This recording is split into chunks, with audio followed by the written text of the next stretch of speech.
So this is lecture 25 and we'll start revision and oral test of chapters 1 to 3.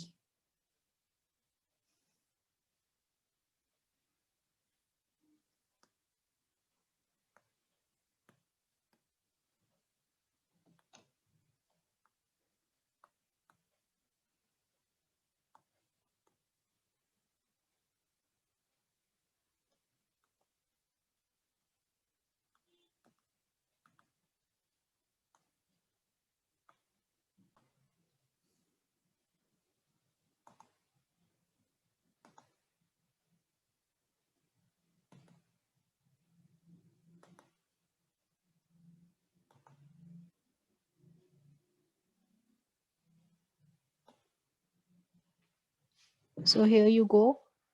B law lecture 1 में हमने start किया था business law का framework, जिसमें हमने सबसे पहले किया था कि रूल्स क्या हैं. रूल्स होते हैं नियम, ऐसे नियम जो कि बताते हैं कि क्या सही और क्या गलत है, आपको मार्गदर्शन देते हैं. और ये जो नियम है जब एक कानूनी रूप ले लेते हैं तो उसे आप लॉ कहते हैं. सो नियमों का जो कानूनी रूप होता है that is known as law.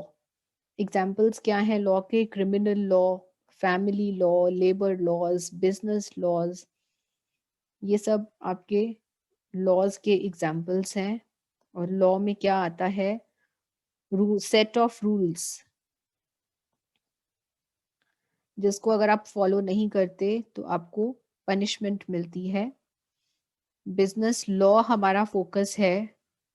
इन सब लॉज में से हमें सिर्फ बिजनेस लॉ ऐसा है जो करना है, क्योंकि हमारे सब्जेक्ट में बिजनेस, हमारा जो सब्जेक्ट है that is business law. And business law में हम कॉन्ट्रैक्ट एक्ट के बारे में पढ़ेंगे, सेल्स ऑफ गुड्स एक्ट के बारे में करेंगे, एंड कंज्यूमर प्रोटेक्शन एक्ट. ये 3 एक्ट्स हैं जो हमें यहाँ पर कवर करने हैं.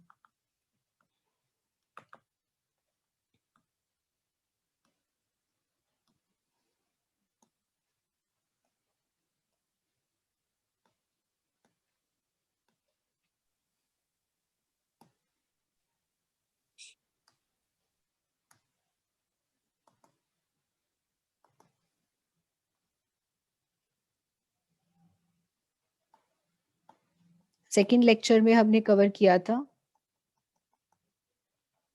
कि लॉ बनता कैसे है. हमारा जो संविधान है उसका 7th शेड्यूल है, और 7th शेड्यूल में जो गवर्नमेंट है उसको पावर्स मिलती हैं कि वो लॉज बना सकता है.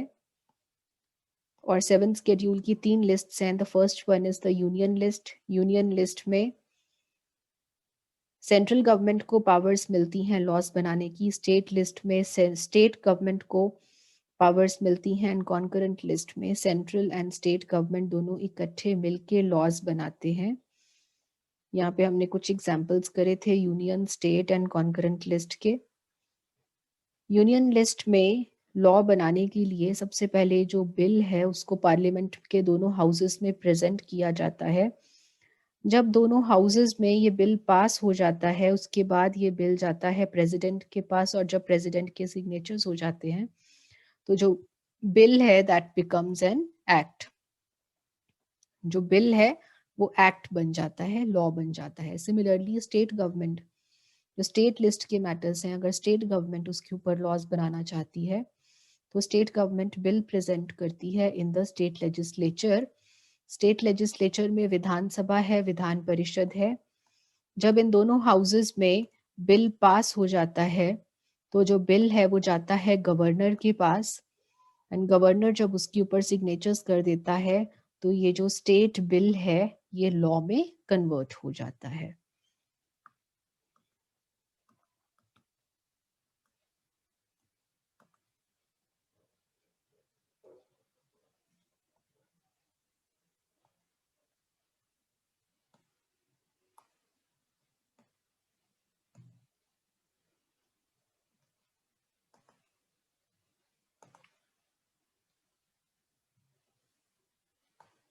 हाँ जी, लेक्चर 3 में क्या डिस्कस किया था? कुछ डेफिनेशंस, जिसमें हमने सबसे पहले प्रपोजल की डेफिनेशन डिस्कस करी थी, सेक्शन 2A. एंड प्रपोजल क्या है? Proposal means willingness to do or to abstain from doing something, इच्छा, कुछ करने की या कुछ ना करने की इच्छा जताना। क्यों जताना? क्योंकि आप सामने वाले की हाँ चाहते हो, मंजूरी चाहते हो उस कार्य को करने या उस कार्य को ना करने के लिए, तो क्या कहा जाता है कि आपने सामने वाले को प्रपोजल दिया है या फिर ऑफर किया है।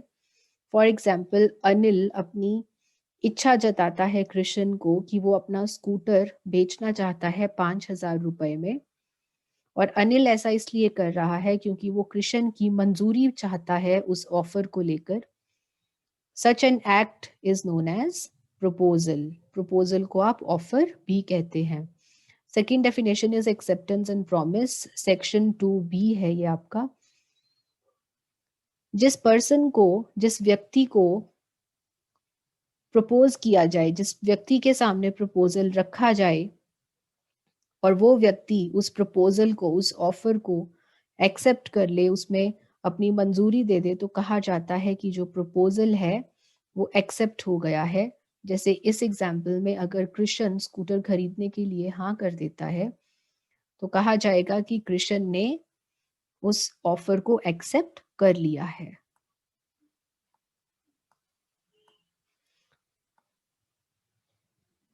प्रपोजल जब एक्सेप्ट हो जाता है तो प्रॉमिस बन जाता है बेटा।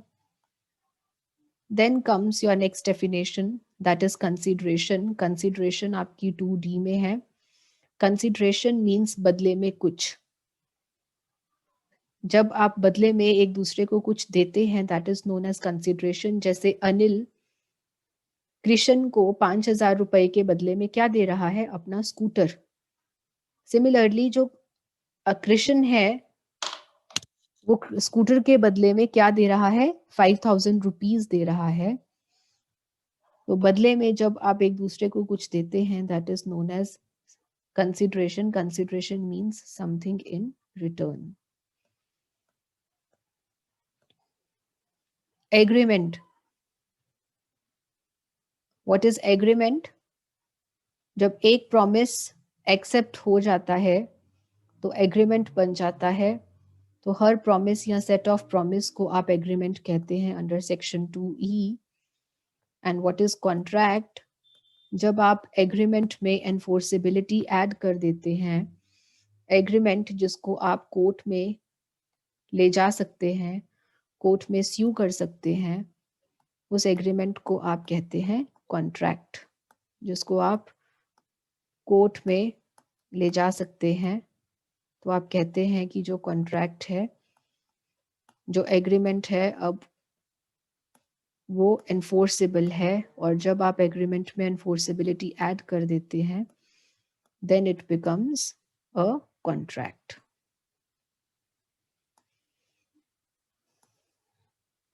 फिर हमने वॉइड एग्रीमेंट किया था। वॉइड एग्रीमेंट एक ऐसा एग्रीमेंट है जो कि स्टार्टिंग से ही शून्य होता है, जिसका कोई अर्थ नहीं होता। जैसे कि ए ने बी से कहा मैं तुझे 1,000 रुपीज दूंगा अगर तू 2 पैरेलल लाइंस को मिला दे। क्या 2 पैरेलल लाइंस आपस में मिल सकती हैं? नहीं मिल सकती। ऐसा एग्रीमेंट स्टार्टिंग से ही शून्य है, स्टार्टिंग से ही इसका कोई अर्थ नहीं है। So such an agreement is known as void agreement. Void contract क्या है? ऐसा कॉन्ट्रैक्ट जिसमें कि सारे एलिमेंट्स थे, एक वैलिड एग्रीमेंट के सारे फीचर्स थे उसमें, लेकिन किसी वजह से अब उसको पूरा नहीं किया जा सकता, तो वो हो जाता है वॉइड कॉन्ट्रैक्ट। फॉर एग्जाम्पल, इसमें हमने किया था, नेहा की डॉटर है, एक दीपा का बेटा है, दोनों की आपस में शादी की बात फिक्स हो गई है। कॉन्ट्रैक्ट हुआ नेहा और दीपा में कि मेरी बेटी तेरे बेटे से शादी करेगी। लेकिन शादी से पहले नेहा की जो डॉटर है उसकी डेथ हो जाती है। ऐसे में जो कॉन्ट्रैक्ट था वो पूरी तरह से वैलिड था, लेकिन क्योंकि नेहा की जो डॉटर है उसकी डेथ हो जाती है, जिस वजह से जो कॉन्ट्रैक्ट है अब पूरा नहीं हो सकता। ऐसे में कॉन्ट्रैक्ट होते हुए भी कॉन्ट्रैक्ट हो जाता है वॉइड। तो जब कॉन्ट्रैक्ट होने के बावजूद भी उसको आप एनफोर्स नहीं कर सकते, उसको आप कोर्ट में नहीं घसीट सकते, तो ऐसा कॉन्ट्रैक्ट हो जाता है वॉइड कॉन्ट्रैक्ट। यहाँ पर हमने समरी करी थी इन सब की, इन सब डेफिनेशंस की।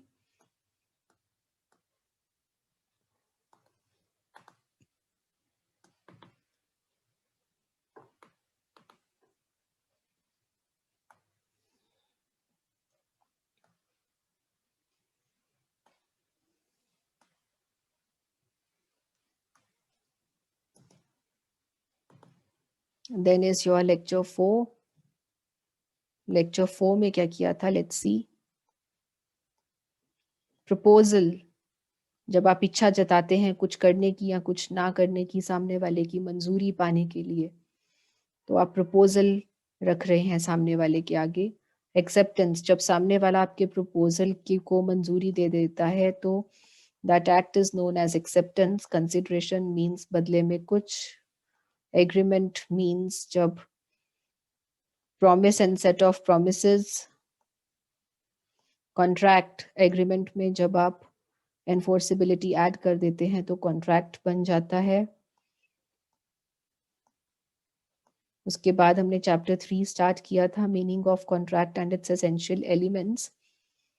Agreement plus enforceability is equal to contract, and agreement की डेफिनेशन है 2H में, कॉन्ट्रैक्ट की डेफिनेशन है 2H में। जब आप एक एग्रीमेंट को एनफोर्स कर सकते हैं तो वो बन जाता है कॉन्ट्रैक्ट। तो कॉन्ट्रैक्ट बनने के लिए दो चीज़ें होनी आवश्यक हैं, एग्रीमेंट और एनफोर्सिबिलिटी। अगर दोनों में से कोई एक चीज़ भी मिसिंग है तो कॉन्ट्रैक्ट नहीं बन पाएगा। एनफोर्सिबिलिटी के लिए जो एग्रीमेंट है वो वैलिड और लीगल होना ज़रूरी है। वैलिड में आपका आता है पैरेलल लाइंस वाला एग्जाम्पल, क्या आप दो पैरेलल लाइंस को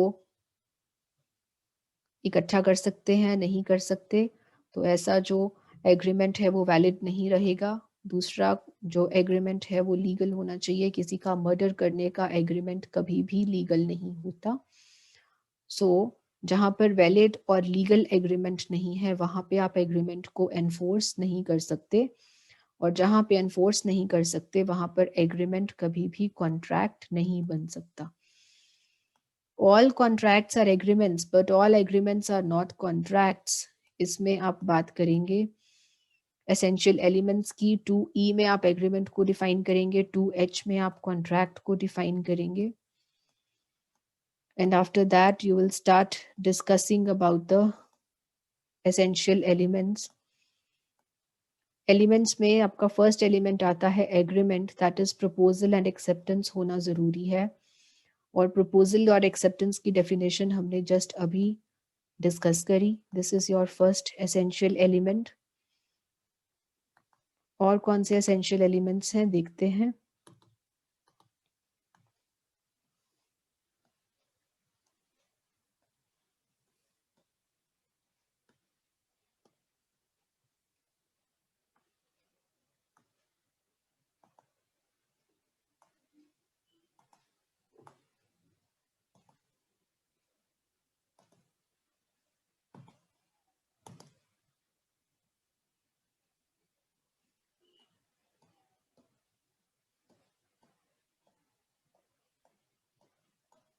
देखिए जी, एग्रीमेंट होना चाहिए, प्रपोजल एंड एक्सेप्टेंस।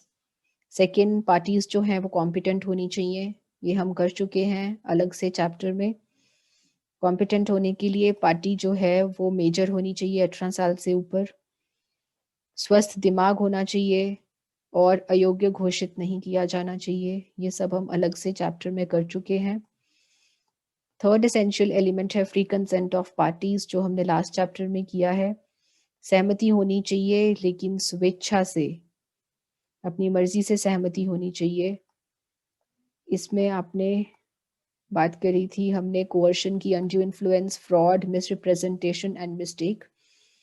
5 ऐसी चीज़ें हैं जिसको करके अगर आपने कॉन्ट्रैक्ट किया है तो जो कॉन्ट्रैक्ट होता है वो वैलिड नहीं माना जाता।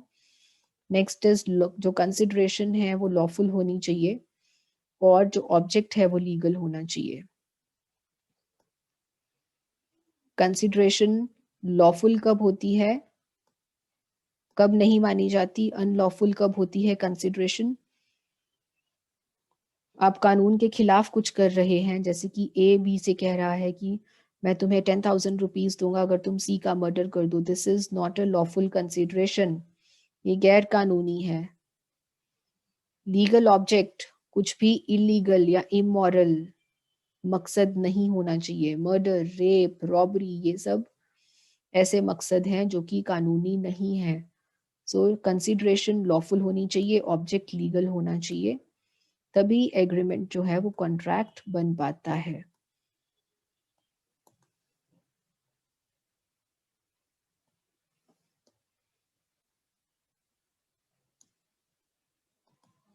नेक्स्ट लेक्चर में देखते हैं क्या किया था। नेक्स्ट एलिमेंट्स करे थे हमने, 4 एलिमेंट्स हमने लास्ट लेक्चर में कर लिए थे। देन एग्रीमेंट ऐसा होना चाहिए जो कि वॉइड नहीं होना चाहिए, शून्य नहीं होना चाहिए, जैसे कि जुए का कॉन्ट्रैक्ट, या फिर अगर आप पैरेलल लाइंस की बात करें कि मिला दीजिए, तो ये इम्पॉसिबल एक्ट है। ऐसे कॉन्ट्रैक्ट्स जो कि पूरे नहीं किए जा सकते वो वॉइड हैं।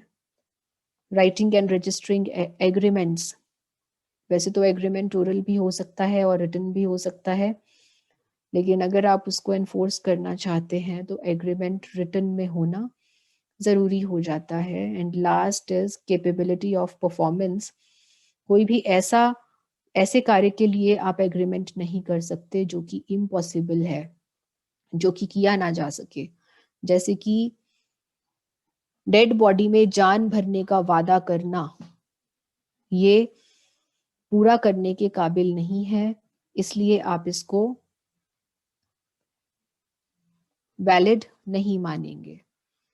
इसके साथ ही हमारे ये एसेंशियल एलिमेंट्स का डायग्राम हमने ड्रॉ किया था। 7 एलिमेंट्स हैं: agreement, competency, free consent, lawful consideration and legal object, void नहीं होना चाहिए, writing and registering agreements and capability of performance.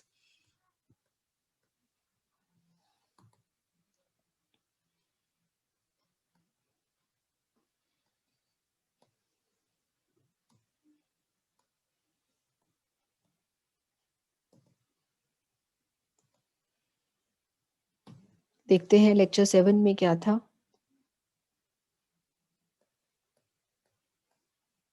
Kinds of agreements, देखिए 5 तरह के क्लासिफिकेशंस है यहाँ पर, according to obligation, mode of creation, enforceability, law and performance. According to obligation की बात करें तो कर्तव्य के हिसाब से 2 तरह के एग्रीमेंट्स होते हैं, unilateral and bilateral. Unilateral agreements ऐसे एग्रीमेंट्स होते हैं जहां पर एक पार्टी अपना वादा पूरा कर चुकी है और दूसरे को अपना वादा पूरा करना है। बाइलेटरल एग्रीमेंट्स ऐसे होते हैं जहां पे ना एक पार्टी ने अपना कॉन्ट्रैक्ट, अपना कर्तव्य पूरा करा है, ना दूसरी ने, दोनों पार्टीज के पार्ट पर अपना अपना काम पूरा करना रहता है। Second is agreement on the basis of mode of creation. यहाँ पर एक्सप्रेस या इम्प्लाइड एग्रीमेंट्स हो सकते हैं। एक्सप्रेस एग्रीमेंट्स ऐसे होते हैं जिनको आप शब्दों द्वारा व्यक्त कर पाते हैं, और इम्प्लाइड एग्रीमेंट्स ऐसे होते हैं जहाँ पे आप शब्दों का इस्तेमाल नहीं करते, आप अपने व्यवहार का इस्तेमाल करते हैं। और इसमें हमने बस ड्राइवर का केस किया था कि जो बस ड्राइवर है वो बस को रोकता है, वो शब्दों का इस्तेमाल नहीं करता, वो जब बस रोकता है तो वो आपको ऑफर कर रहा है, और अगर आप बस के ऊपर चढ़ जाते हैं तो आप उसके ऑफर को एक्सेप्ट कर रहे हैं। Then comes your agreements on the basis of enforceability. Void agreements हो सकते हैं, वॉइडेबल एग्रीमेंट्स हो सकते हैं। वॉइड एग्रीमेंट्स शुरू से ही नल होते हैं, इनको आप कोर्ट में नहीं घसीट सकते। जैसे कि आपने माइनर के साथ एग्रीमेंट कर लिया, ये स्टार्टिंग से ही शून्य है। वॉइडेबल एग्रीमेंट क्या है? जहां पर दोनों पार्टीज में से एक पार्टी की जो सहमति है वो फ्री नहीं है, वहां पर एक पार्टी दूसरी पार्टी को एनफोर्स कर सकती है, लेकिन जो दूसरी पार्टी है वो पहली पार्टी को एनफोर्स नहीं कर सकती। फॉर एग्जाम्पल, अजय ने विजय से कहा कि तू मुझे अपनी प्रॉपर्टी दे दे, मैं तुझे मार्केट प्राइस का आधा दाम दूंगा, और ऐसा उसने कहा विजय के सर पे गन रखकर। डर के मारे जो विजय है उसने अजय को अपनी प्रॉपर्टी दे दी। ऐसे में कॉन्ट्रैक्ट हो जाता है वॉइडेबल, क्योंकि यहाँ पर जो विजय का कंसेंट था वो फ्री नहीं था। ये हम फ्री कंसेंट वाले चैप्टर में डिटेल में डिस्कस कर चुके हैं।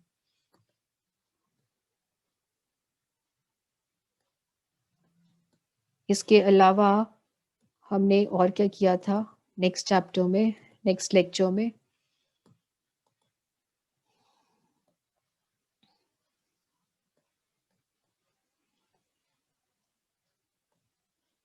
मोड ऑफ क्रिएशन हो गया था हमारा,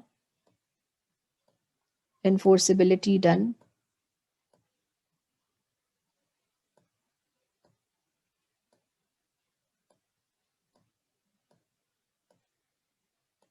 agreements on the basis of law, कानूनी एग्रीमेंट्स और गैर कानूनी एग्रीमेंट्स। कानूनी एग्रीमेंट्स कौन से हैं? जिसमें कुछ भी आपने कानून के खिलाफ नहीं किया। और इलीगल एग्रीमेंट्स कौन से होते हैं? गैर कानूनी, जहां पे आप किसी तरह का कोई क्राइम कर रहे हैं, कोई अपराध कर रहे हैं या कोई अनैतिक कार्य कर रहे हैं, ऐसे एग्रीमेंट्स होते हैं इलीगल एग्रीमेंट्स। और अगर आप गैर कानूनी एग्रीमेंट कर रहे हैं तो आप, this is a punishable offence और इसकी वजह से आपको सजा मिल सकती है। On the basis of performance दो तरह के, एग्जीक्यूटेड एंड एग्जीक्यूटरी। एग्जीक्यूटेड वो जहां पर दोनों पार्टीज अपना अपना हिस्सा पूरा कर चुकी हैं, और एग्जीक्यूटरी वो जहां पर दोनों पार्टीज ने अपना अपना काम पूरा करना है, दैट इज एग्जीक्यूटरी। ये देखिए, ये आपका पूरा चार्ट है काइंड्स ऑफ एग्रीमेंट्स का, जिसमें सबसे पहले on the basis of obligation, unilateral, bilateral, mode of creation, express जहां आप शब्दों का इस्तेमाल करते हैं, इम्प्लाइड जहां बिना शब्दों का इस्तेमाल करे ही आप ऑफर एक्सेप्टेंस दे रहे हैं, enforceability, void या voidable, according to law and according to performance. So this is all in the revision part.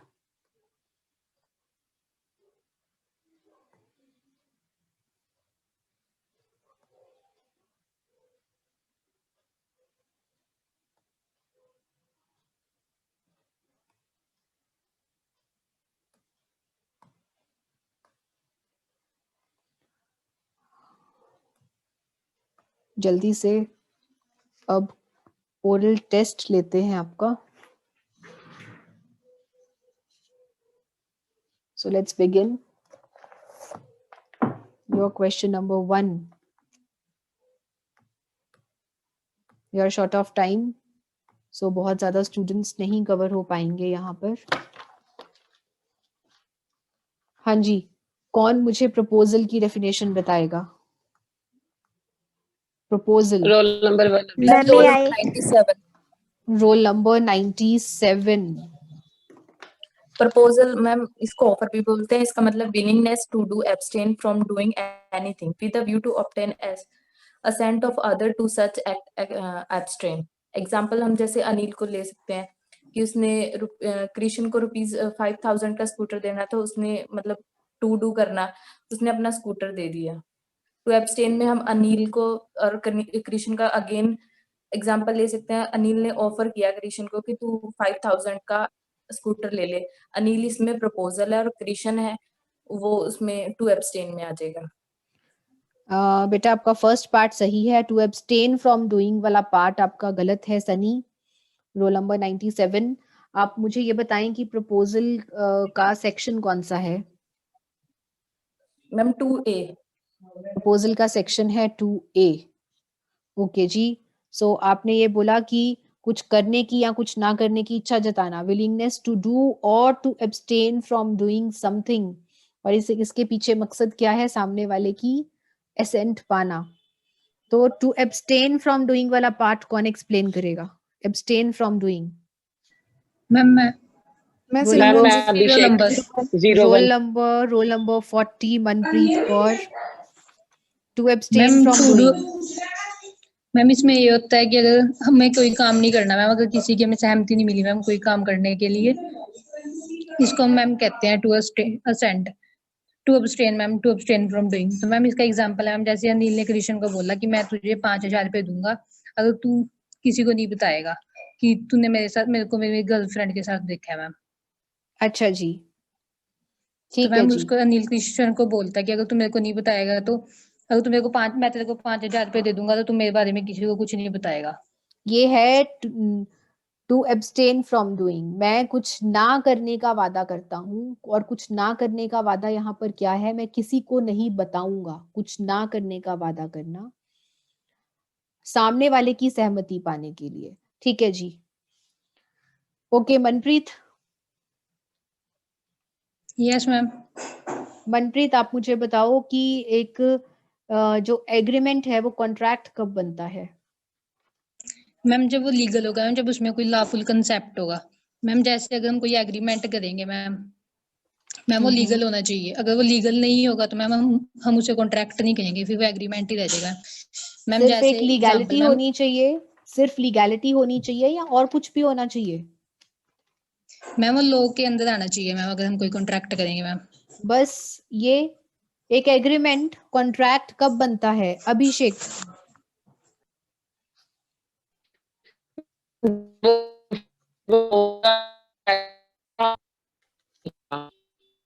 Abhishek I am so sorry, आपकी साइड से कुछ प्रॉब्लम आ रही है बेटा, आपकी वॉल्यूम नहीं आ रही है हमारे पास ठीक से। मैम जब वो लीगल और वैलिड होगा, एनफोर्सेबल बाय लॉ होगा। एनफोर्सेबल बाय लॉ होगा, और एनफोर्सेबल होने के लिए क्या होना चाहिए बेटा, मैं यही पूछ रही हूँ। लीगल और वैलिड होना चाहिए उसको। लीगल और वैलिड होना चाहिए, और एसेंशियल एलिमेंट्स नहीं होने चाहिए उसमें? होने चाहिए मैम। तो बेटा मैं वही तो पूछ रही हूँ, एनफोर्सेबिलिटी कब होती है? जब उसमें 7 वैलिड एलिमेंट्स होते हैं। और एलिमेंट्स कौन से हैं? जब वो एलिमेंट्स होंगे तभी उसको कॉन्ट्रैक्ट बोला जाएगा। Yes ma'am. ठीक है, कौन से एलिमेंट्स हैं बताइए? सबसे पहले तो मैम ऑफर एंड एक्सेप्टेंस का। ठीक है, फिर उसके बाद कॉम्पिटेंसी ऑफ कंट्रियल कैपेसिटी। ठीक है जी। फिर